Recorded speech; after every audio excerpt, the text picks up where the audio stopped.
H.P. Lovecraft inspired many of our favourite modern-day horror writers such as Thomas Ligotti, Clive Barker and Stephen King. He wrote a handful of stories as a young man, but The Tomb is widely considered the first story told in Lovecraft's style. The preface is a quote from Virgil's Aeneid, an epic poem composed in 19 BCE, translated as, "At least in death I may find a quiet resting place." Of course, the story starts with an institutionalized narrator, Jervis Dudley. He describes difficulties engaging in society. Write what you know, they say. Dudley also describes seeing and speaking with creatures other boys couldn't. After finding an old tomb, he becomes haunted by echoes from the past and concerned he's repeating patterns of life from centuries earlier. Lovecraft was inspired to write this story after a walk through Swan Point Cemetery with his aunt Lillian D. Clark. He saw a gravestone of his aunt's relative marked 1711 and wondered, why could I not talk with him? What had left his body that could no longer converse with me? He went home and started to work on this story. The Tomb was first published in The Vagrant in 1922.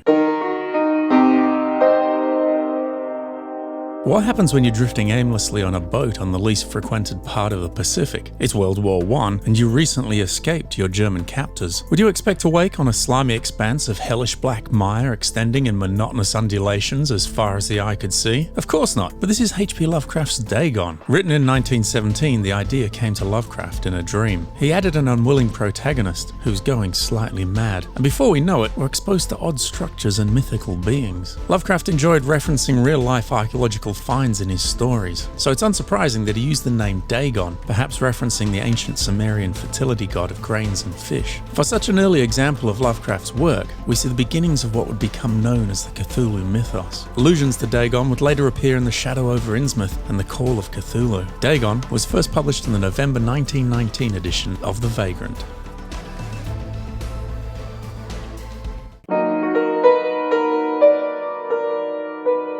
Polaris is Lovecraft's third story, and it's a bit crap. Written in 1918, the story never found a berth in any pulp fiction favourites. Like many others, this story came to Lovecraft in a dream. His narrator dreams of a city under the pole star and struggles to differentiate between his visions and reality. The man is physically weak and can't help the imagined society. Here Lovecraft reflects on his guilt for not helping during World War I. The story does give us a few notable firsts, however. It references the Narcotic manuscripts. Lovecraft grew fond of hellish books as literary devices and later invented the Necronomicon. When using Polaris, he introduces us to his love of cosmology, hinting at the cosmic horror to come. And in this tale, Lovecraft outs himself as a racist, in this case, expressing a fear of Eskimos. His work has influenced numerous writers and is worthy of reading, but he's a flawed man. Read his stories, don't make him a role model. This is not a great story, it's worth skipping unless you need to read everything by Lovecraft, but it is a strange read.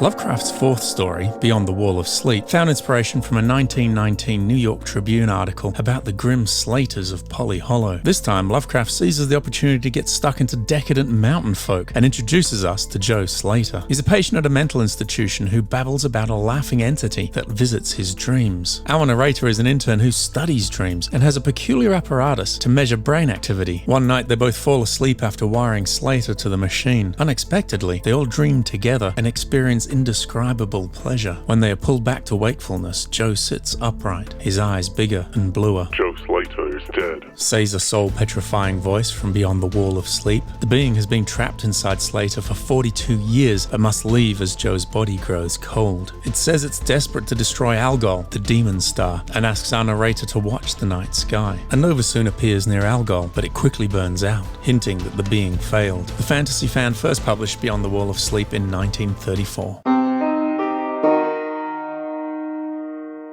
In September 1919, aged 29, H.P. Lovecraft wrote The Transition of Juan Romero. The story is a reaction to a tale written by Professor Philip B. MacDonald. The setting for our narrator and Juan is a mine site. The unnamed narrator tells of a ring he acquired in India before continuing with the story. A charge is set off in the mine that opens a bottomless pit. Later, the two men are awoken by the sound of a rhythmic beat from beneath the earth. They follow it down the mine, where the narrator's ring starts to emit a glow, lighting their path. Juan runs ahead in wild abandon, reaches the abyss first, but disappears. From below, the narrator sees a light, but is this light the transformed Juan Romero? Before knowing the peace of oblivion, he sees something unexplainable. When the narrator wakes wakes up, he's at camp. Juan is dead, the mine has collapsed, and the ring is gone. The narrator wonders if it was all a dream, but on occasion a terrible throbbing is heard from beneath the ground. Lovecraft hated this story, and it wouldn't be published until after his death in the Arkham House volume Marginalia.